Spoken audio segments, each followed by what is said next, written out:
Hi, this is Rachel Gartner from Carework. You're about to watch an incredible panel of frontline home care recruiters sharing what's working in home care recruiting today, how they're avoiding burnout, and a lot of amazing tips to help you hire more caregivers. The recording was started late for this panel, so you're going to jump right in.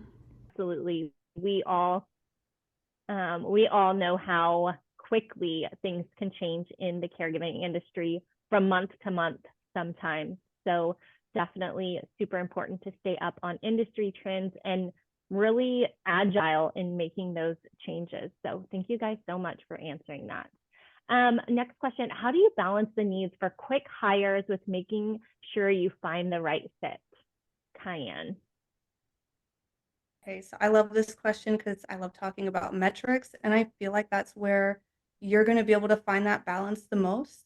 If you're tracking your office's recruiting and retention metrics, you're going to be able to use that to pinpoint the exact part of your hiring process where you're going to be able to make the most effective changes. So, for example, let's say your office is struggling to find enough caregivers, and you look into your metrics. Let's say your applicant flow is great. Your no call, no show rate is below the national average. So you're going to look at your percentage of applicants who are qualified. And if we look at that and see that it's low, now we can go look at the common reason, the trend that we're rejecting people for. And in this example, let's say that they're not meeting experience requirements that we have set. So our options are we can raise the pay rate to try to get more experienced caregivers. We can increase ad sponsorship to bring in a larger applicant pool, or we can go look through those applicants. What kind of experience are we pulling? And what portion of that can we utilize? So let's say maybe we don't need 2 years of professional experience, which is what we've been looking for. We actually need dementia and personal care. So now we're going to go back and alter our requirements to reflect that. And ideally, we'll be able to utilize a larger portion of our current applicant pool without compromising those client needs in the process. Absolutely. I love that, Cayenne. Metrics, we are really big on tracking those metrics here at Carework because it allows us to adapt and change. And that was a wonderful answer, Cayenne. So thank you so much. What's your secret to making a real connection with candidates over the phone? Britt? Yeah, one of the things that I see is authenticity. So maybe not jumping straight into the business mindset or the hiring mindset, but building that trust and rapport with the caregiver. And when you get that, that kind of allows you to funnel into the more open ended questions if you need, if the process allows as well time. And then you can really start to, because that trust you, they start to open up and you can really see their passion or motivation behind what they do. Because we know that this field requires a lot of passion from the people who do it. So then you can really see that and kind of start to determine whether they would be a good fit for your office. Wonderful. Thanks, Brett. How about you, Kirsten? Yeah, so one of the ways that I really love to do this is by actively listening. It's so easy in the day to day to just want to get to the next question and get through the phone call, but to really listen to what the applicants are saying and not even just based on the job or the qualifications, but anything that they may mention about some schooling that they're going to or anything about their kids. Being relatable to the applicant will make them maybe ease up a little bit or not be as anxious. So just meeting them at the level that they're on is always one of my favorite things to do. So that way they know I'm actually paying attention and interested in them. Absolutely. That is wonderful. How about you, Megan? What are your thoughts? There we go. So just like Kirsten said too, the active listening skills, that is very key here. I do like to use like different cues, try to pick up those different cues that you may be able to hear in the background. That could be kids, a dog, a parent, anything, just general life in general, just happening there. I feel that when we do pick up on those cues and we connect to the applicants in that sense, we're showing that compassion and be able to engage them a little bit more on that personal level. Once the pieces will fall into place with this, that allows the applicant to relax, open up, and eventually they actually share their experiences, what their goals are, and even some of what their motivations are. So just having that compassion and the empathy there as well helps the applicant just feel heard and understood. So those active listening skills are certainly that baseline to the meaningful connections with them and make the applicants feel welcomed and have a very memorable first impression with them. Yeah, absolutely. Our connection with applicants starts from the first phone conversation. So it's so important to have those active listening skills and to show that you care. So wonderful, wonderful answers from each of you guys. How do you make your job ads stand out from the crowd, Kirsten? I love this question. It's my favorite. So this is going to sound corny or cliche, but I love to say that the caregiver appreciation and caregiver first mindset, all of that should start at application and not upon hire. So one of the things that's really important when you create those job ads is to make sure you're using warm and welcoming verbiage when you're formulating those ads when it comes to the job description. And that doesn't mean you have to write 3 paragraphs about all of the wonderful things that you have and do for your past caregivers, but just make sure that you're standing out from the competition, because as we know, caregivers will go right down the road for somebody else at the drop of a hat, even if it means for a quarter. So making them want to work for you by having that really personal dynamic even read through words. And then also making sure you hit those key points at the top of your job description. The caregivers, of course, they love to know about all of these different things, but they want to know the key basics. How much are you paying? What benefits are you offering? And a generalized job description on what could be expected of them on a day-to-day basis. And so another thing that's very important in a job ad is going to be transparency. Transparency is key, especially when it comes to the pay or the shifts that are available or the times that they're expected to work throughout the week. So that's definitely very important. But when it comes to maybe the job descriptions or details, I'd say that's where we can kind of reel it back in a little bit. I love to use can include, but not limited to, because we all know that there's a ton of different clients that require tons of different skills and tasks throughout the day. So you always want to make sure that you leave something to or for a phone call. Leave their brain just going a little bit. You've grabbed them with the warm and welcoming verbiage, and you've made them want to get to you to put in an application or have that phone call. So that is what I love to do.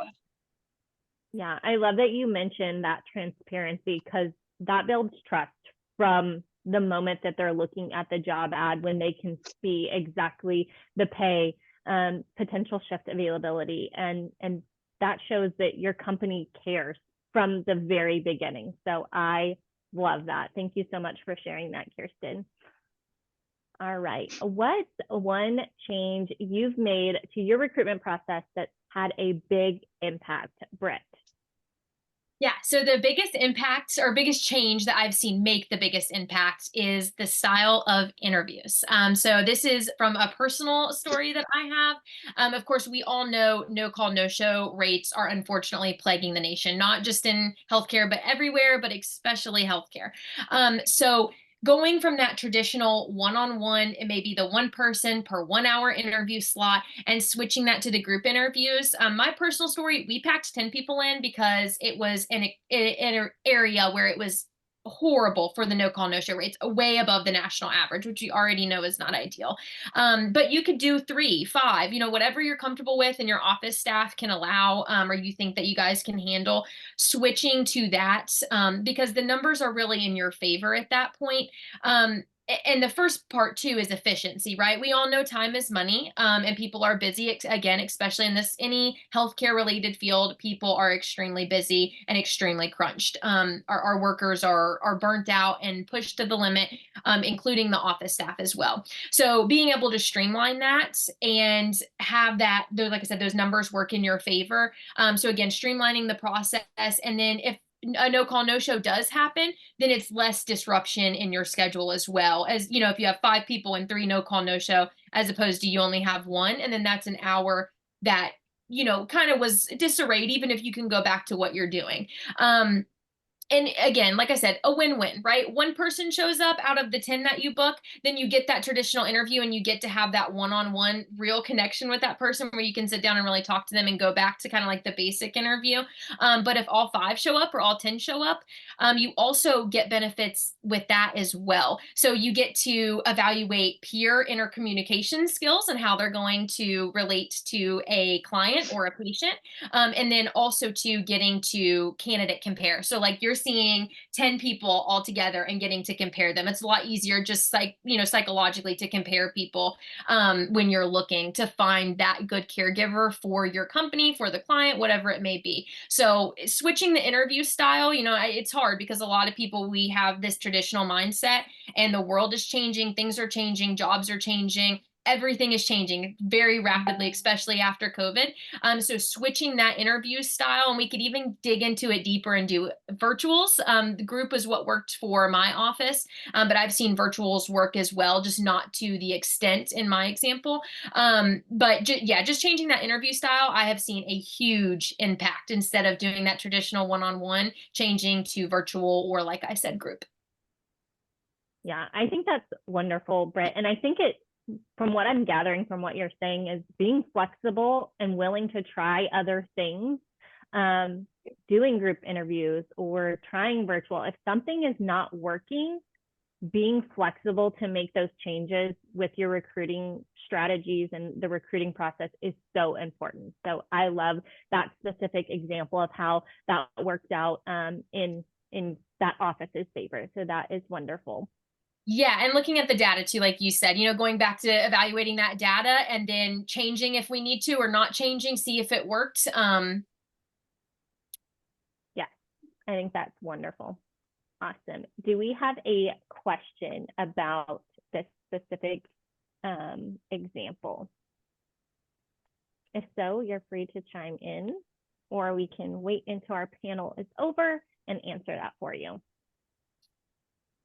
Just so you guys know, the way we have the event set up, not everybody is unmuted. So if you have a question, definitely drop it in the chat and we will stop from time to time and review all of the questions in the chat. Perfect. Thank you for jumping in, Rachel.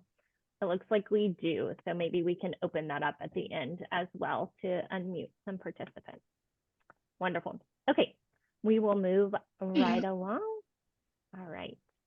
This is a great question, and I know we're going to spend some time talking about it. So much value in it. So have you felt burnout as a recruiter, and how did you overcome that so it did not impact the quality of the phone screens you are conducting? We'll start with you, Britt. Yeah. So again, allowing that human connection, like I talked about, that authenticity, right? Allowing your personality to really shine through. I think, and normally that's a tactic, but what I have found is I'm an extrovert. I'm extremely extroverted. I love when I can end that phone call and I can smile and I feel good about that conversation. That fuels me.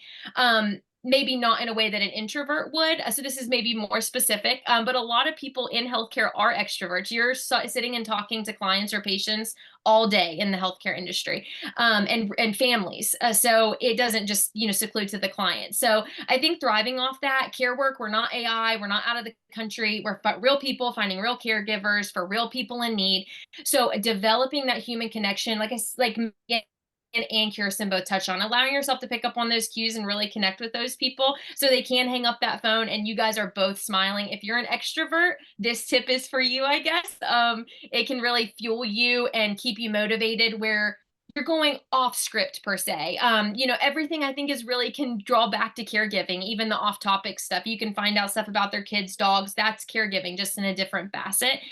So not allowing yourself to be so repetitive, like I said, going off script where you're not so mundane every day doing the same thing, allowing yourself to go off, let your personality shine through. If you're an extrovert, that's my tip. I love that, Britt. And sometimes if you're an introvert, you just got to fake it, right? You just got to fake it until you make it. So wonderful. Thank you so much. How about you, Kirsten?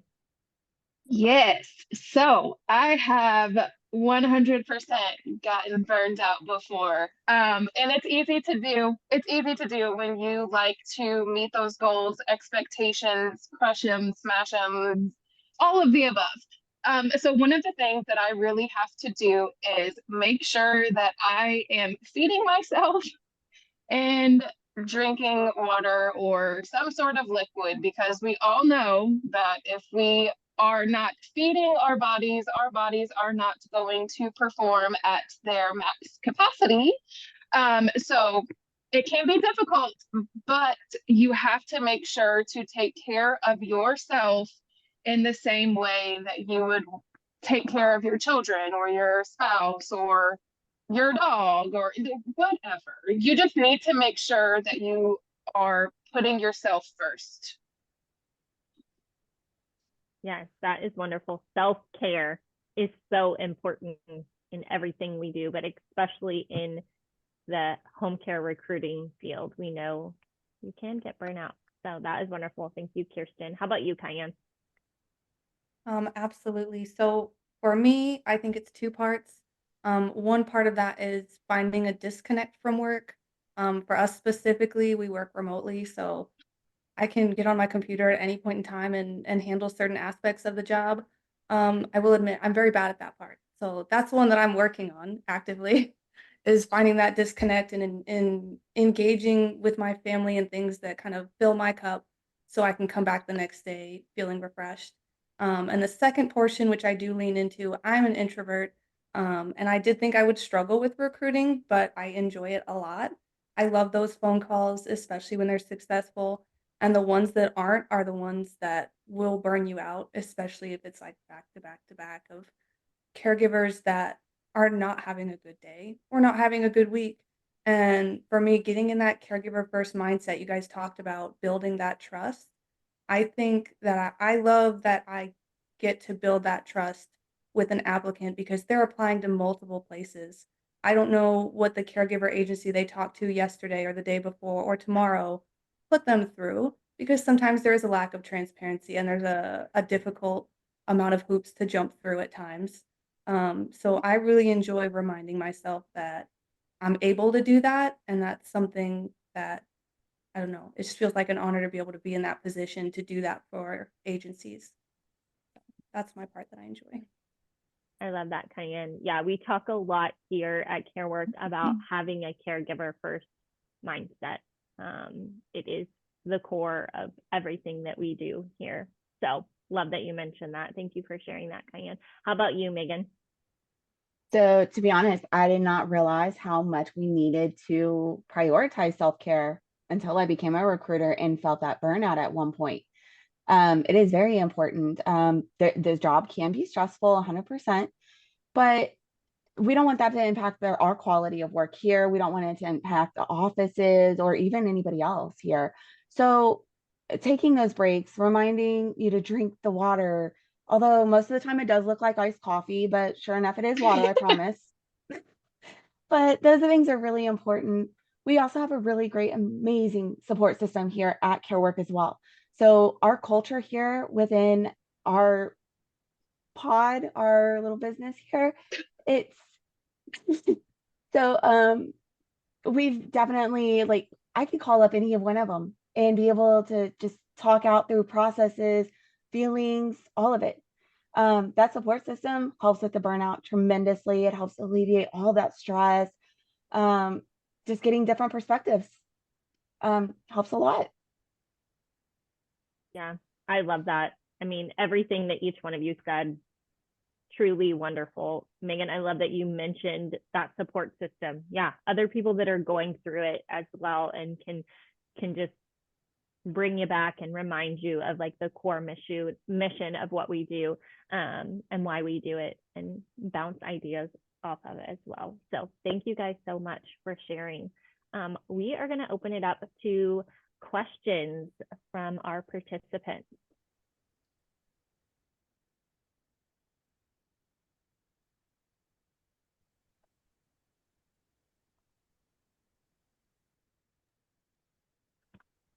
While we're waiting for questions, I just want to say I appreciate so much hearing each of your perspectives, because one of the main things we hear from agencies that we work with is that the Carework team reduced staff or reduced burnout for their own staff because they weren't doing recruiting anymore.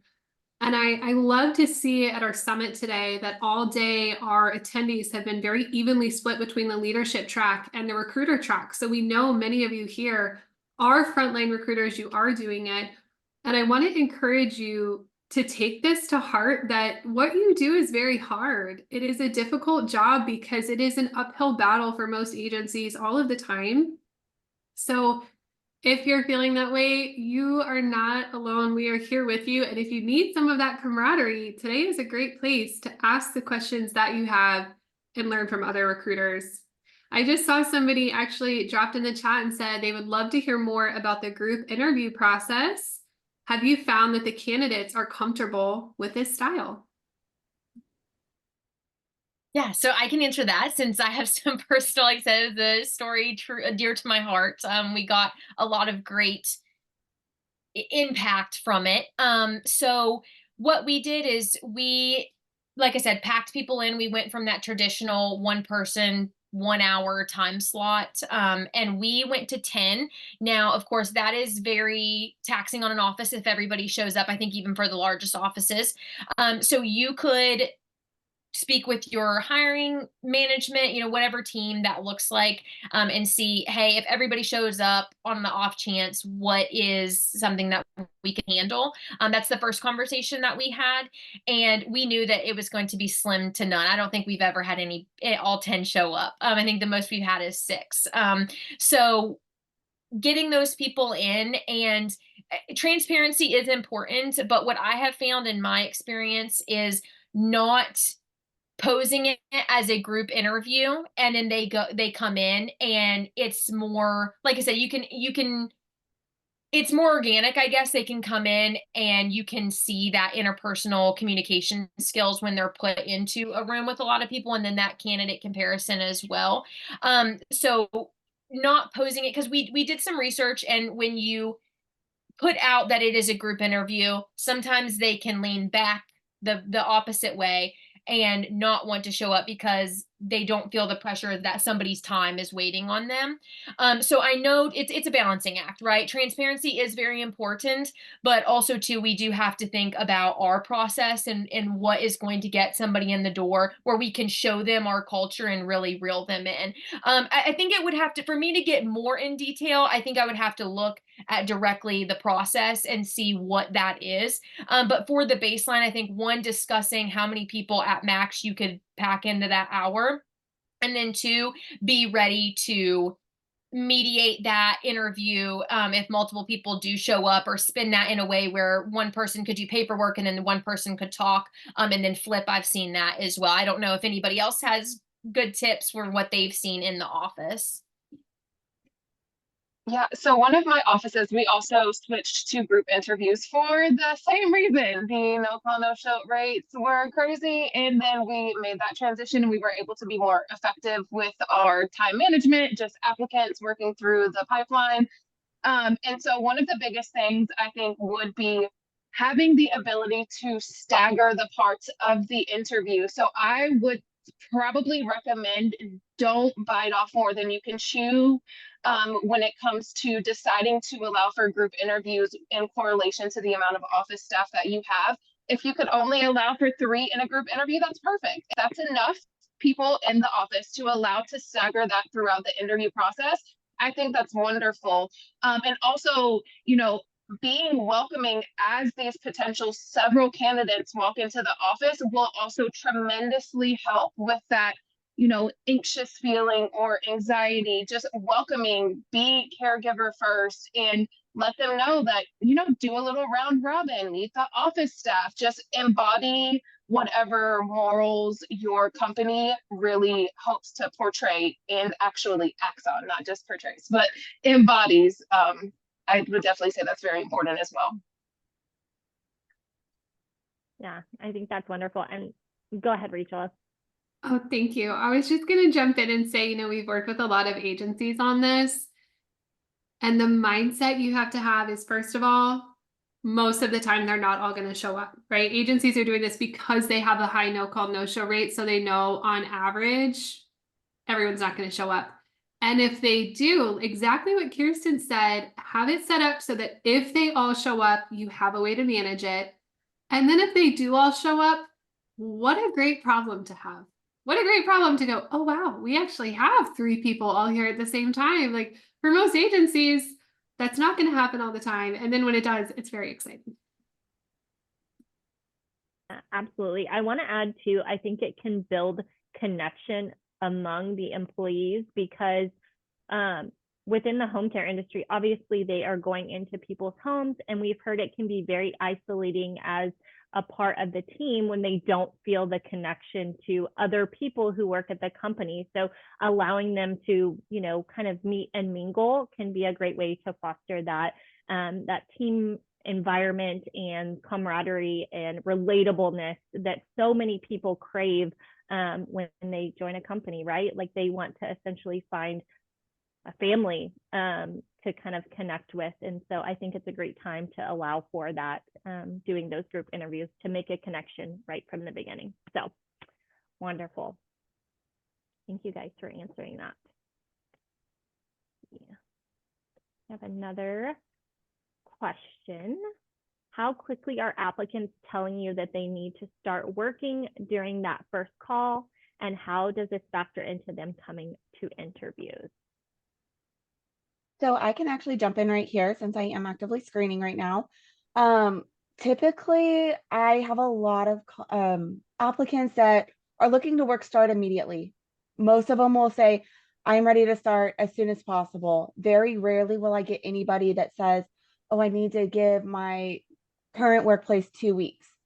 Typically, they're looking for supplemental jobs, or they're not getting enough hours at one agency and they're looking to come on with another agency, start working ASAP to be able to make ends meet for themselves at this point too. So they want to start at least within a week. But as far as coming into the interviews, as long as we have open availability to allow scheduling for those interviews, I would say it takes about a day or 2 for them to come in for an interview. I've even had applicants ask same day. They're like, hey, can I come in this afternoon for an interview? And that's typically up to an office discussion there, but we definitely can reach out on those things, find out, hey, can we support this? Can we get somebody in today? They're ready, and we get them in as fast as we can. Yeah, absolutely. This industry is highly competitive and you want to get them in as soon as possible. So thank you, Megan, for jumping in. Yeah, getting them to the interview next day or same day if your office has the ability to do that is key. So wonderful question. Wonderful answer, Megan. Thank you. What do you do to ensure the potential candidate will show up for the interview?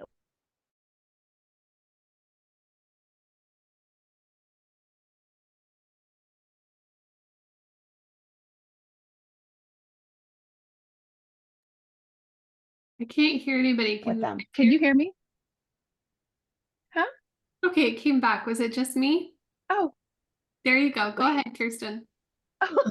sorry. Okay. Am I able to be heard? Okay, perfect. So making sure that they show up. Short of driving them yourself, hoping you made the best impression on that phone call, which is key.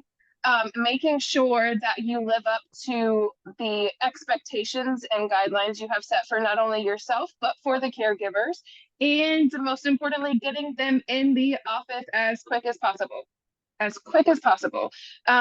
Because it is a very competitive industry, and it's very quick or very easy to lose out on a really great applicant if it takes you 3 days, 4 days, even a week to be able to get them into your office. The quicker, the better, and just really standing on what you preach essentially is the best way to get them to show up. I have an answer as well, if that's okay. All right, so definitely the being able to get them in as soon as possible. One thing I've noticed personally, because I'm still a screener as well, I'm screening on multiple offices. Um, if you have a really organized process, I've noticed that makes a difference. When I'm screening on offices where it's clear on the phone that I'm able to answer all of their questions that they have easily and clearly and not with vague answers, about timeframes, benefits, all of that. And then the scheduling process is simple as well, and everything's set up and ready to go. It's much easier to get them in for that interview. Is it Something okay if I jump in, or? Sorry, go ahead, Brittany. No, go ahead, Rachel. I don't know if what you said. I think it might be mine. Go ahead. I was gonna say somebody has to talk about the candy bar. That's what I was gonna say. Do it. Girl, Do it, I don't know. Britt. I don't know if Megan was gonna do it. I saw Megan jump on there for a second. Okay, so I had a little tip. Like Kirsten said, short of driving them sometimes. And I think it goes back to authenticity and being genuine, right? Like having that eye catcher, that attention grabber. So we have found candy bars, any type of fun question. Like what kind of coffee do you like?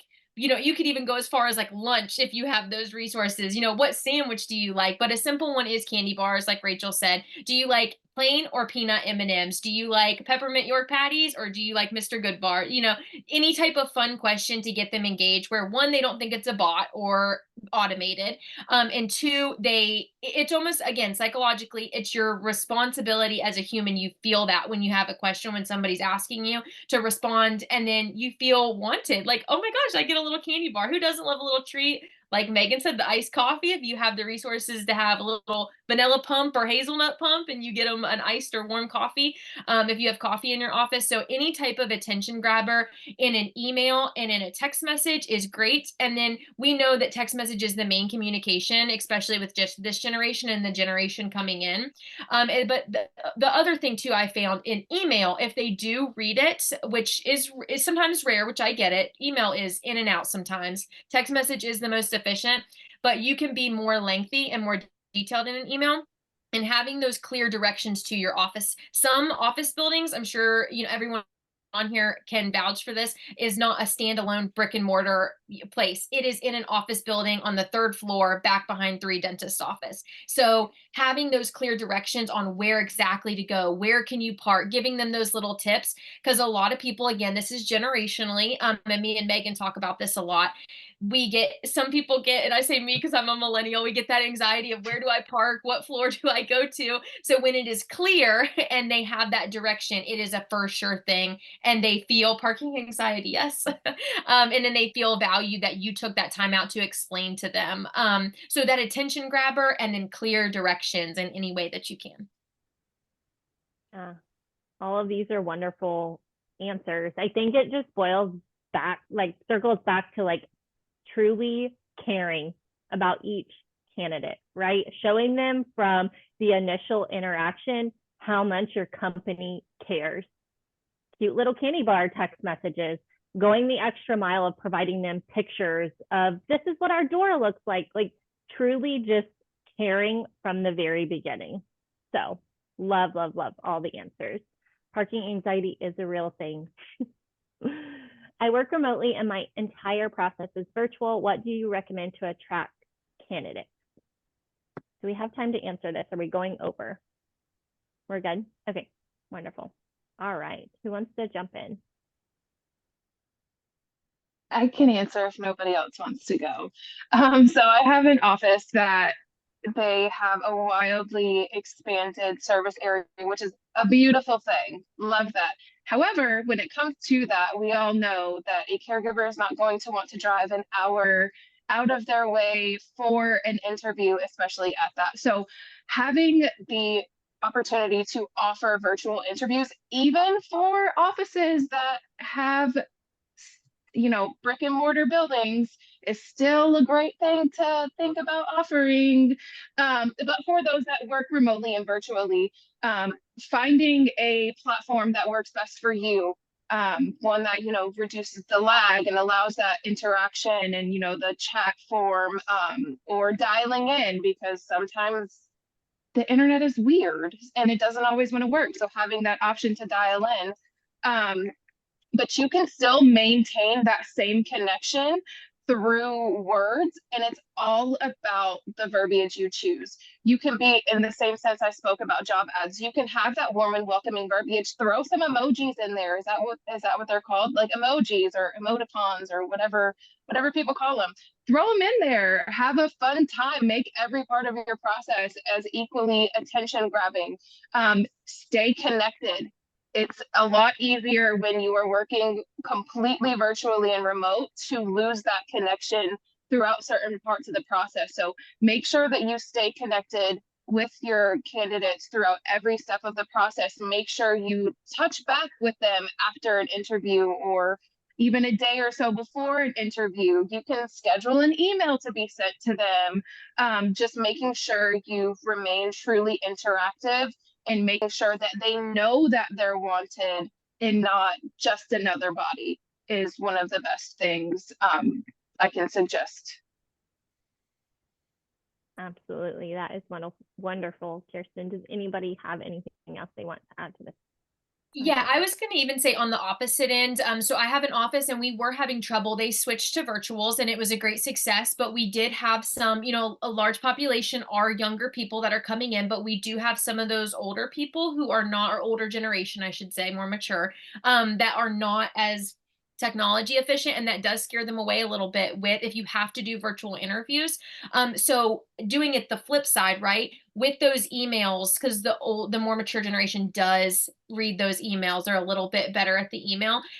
We put in a link on how to get step by step from Zoom, how to get onto that. So it's almost like the inverse, instead of how to get brick and mortar, do it the opposite with how you get into the process with the virtual interview, and being very transparent for more mature caregivers or even younger people. I struggle with technology too, that have expressed having trouble. So just the inverse, I think, as far as the interview process. Absolutely. Thank you, Brett. Anybody else have anything they want to add? So many great. Go ahead, Kyan. I just wanted to emphasize on the emojis. I know that one kind of sounds a little silly. It did to me. I have a screener on one of the offices that I manage, and every morning, when she's texting the people that have texted the night before, she sends it out with a little sun emoji next to the good morning. And her office has a lot of success. Their no call, no show rate is great. And she does that with a lot of her text messages. And it's not excessive, it's just a few here and there, and it just makes it feel like you are talking with another person on the other side. So I think that's definitely, don't sleep on the emojis. They're very helpful. Those are all great suggestions. I think also something that I would want to emphasize is, building that connection. And then, like Brett was talking about, because it is a lot of tech things, giving somebody the benefit of the doubt as well. If, having that caregiver first mindset, giving them the benefit of the doubt to reschedule if they couldn't access their Zoom or anything like that, just making it, showing you care, right? Giving them that second chance, having that caregiver first mindset, I think is really important. A lot of things can go wrong with tech. And so I think it boils back to, you guys, what I'm trying to say is connect and care about each and every applicant that pops up, whether that's remotely, shows up to your office from the very beginning. Show that you care. All right. Yeah, wonderful. Do we have time for any more questions, or are we out of time, Rachel? We are just about out of time. I think you could do one more very quickly, because I think that I think I know the next time I have to be on it. We have about 15 minutes until the final wrap up starts, so we can do maybe one more question, and then we'll see everybody at the conference wrap up and the raffle. We've got great prizes in 15 minutes. Wonderful. Yeah, there's several questions in here, but I'll read it off in whatever we have time for. How do you handle the posting process? If posting is not bringing in applicants, how soon will you close and repost? And do you guys use SEO, search engine optimization? How do you make it more attractive, appealing for qualified applicants? So lots going on in that question. And, I think it circles back to, there's not one clear answer. each service area office is going to be different. But I will let you guys kind of chime in and share your experience with job ad posting.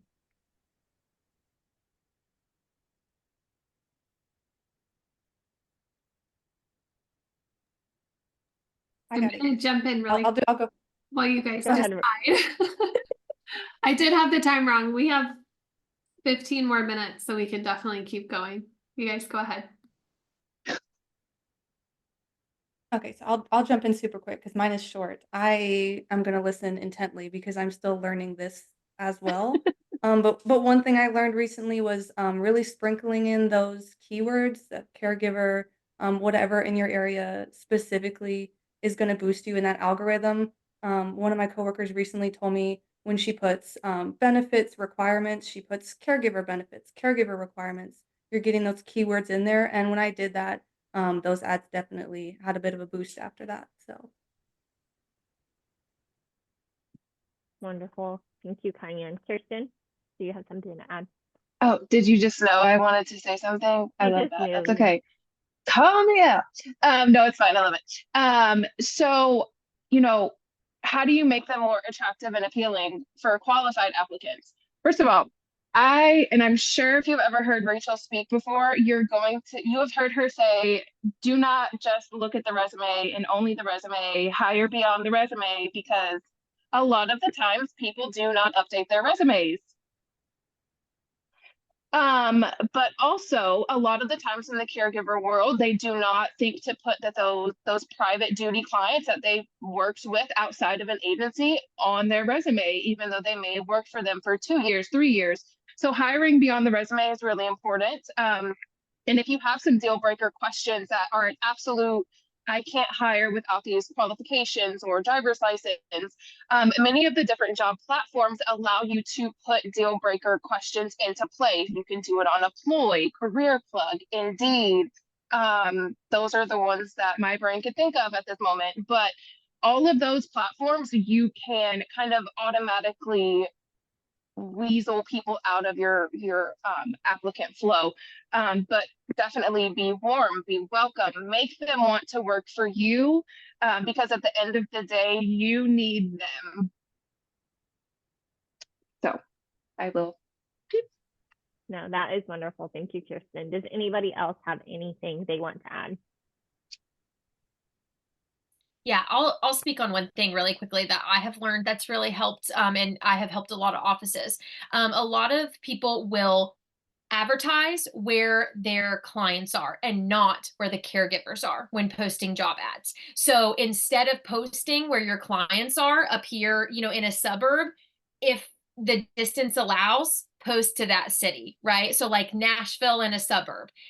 Your older clients may be over here in a suburb, but your caregivers are coming from Nashville, Milwaukee, Chicago, whatever bigger city or mid-sized city, because those are the people that we are targeting. So watch the area of where you're posting, and then as opposed to or in the detail of how long you post it, I would say give it 2 weeks, feel it out depending on if it's sponsored or not. If it's sponsored, most platforms will front load, I think, and then watch that in the first week or two. And then I think you can determine and just really play. It's really playing around. It's really the algorithm. I know Kirsten is great at this. I listen to her advice all the time. So just playing that, the locations, the cost, where you're targeting, the words, really getting in there and getting your hands dirty in it, I think is the most important. But the location is just the biggest tip I've heard.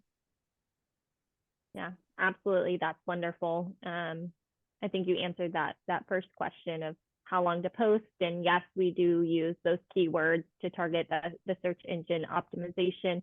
Wonderful, wonderful response, Britt. Thank you. All right. Will say too, to add on to that just a little bit more, I have noticed when I'm importing that the smaller suburb cities outside of your bigger cities, those are the ads that we pull the most from, is when they have those keywords in there. Yep, absolutely. And again, it's going to vary by location, but the biggest thing is tracking your metrics and really looking at those to know how often you should be reposting. Obviously, if an ad is performing well, keep the ad going, right? If you see that the metrics are kind of falling off, maybe time to repost that. So track your metrics, analyze your job ads, and that way you will have a better, you're not just shooting in the dark, you're not just guessing. So go ahead, Haley. Can I answer the last part of her question really quickly on how to make it more attractive and appealing? Absolutely. So for this, I always recommend if you have a UVP, so a unique value proposition, I cannot say that word, or like a mission statement, throw that in there and then just stay true to it when you're on the phone with your applicant. So you want to, in like your selling of the office part, because that's what we're doing, it's kind of like sales, we're going to tell them like a brief summary of what they'll be doing. So we're looking for a caregiver that can do XYZ, just like maybe 1 or 2 tasks in there. And then please come join an award-winning office where we take pride in supporting our caregivers. Like whatever it means to you, whatever values you guys have, put that in just a short summary at the top. And then in the structure of that job ad, you want to list location, pay, hours, what you're going to offer your caregiver, so what you have to give, and then requirements should be at the bottom. And my personal recommendation is make sure that the requirements are not this long, lengthy list, and what you offer is like this tiny thing that it gets a little scary for caregivers. So I hope that answers that last part of your question. Yes, wonderful. Thank you, Haley, for adding on to that. All right. Do we have any other questions?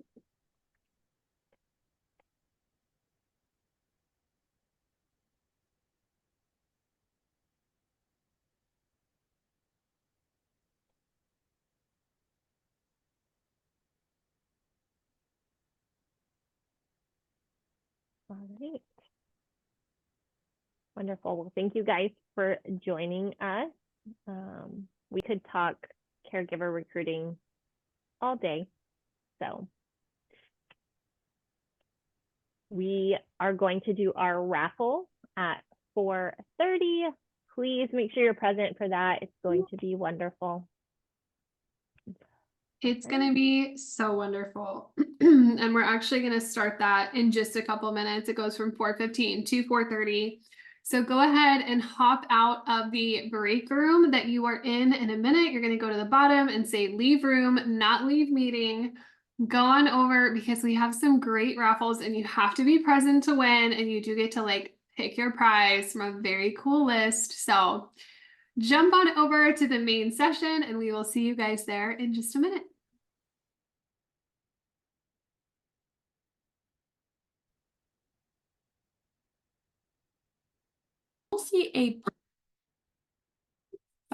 You're going to see a poll pop up. If you guys could just go ahead and answer that one really quickly. If you were in a session with Nick B in our recruiting or in our recruiter track, it was the first session that we had.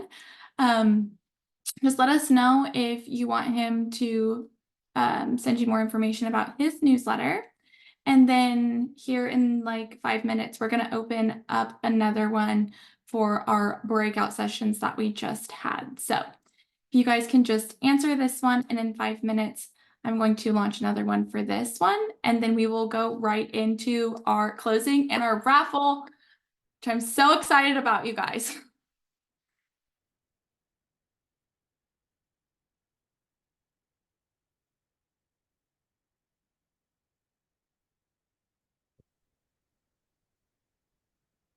Welcome back. Haley, yeah. I don't know if I can jump in, but I'm subscribed to Nick B's the Home Care Champions newsletter, and I love it. So much value in that. So I recommend you all subscribe to that because it is wonderful. That's all I wanted to say. Especially if you guys heard him speak today. He's one of my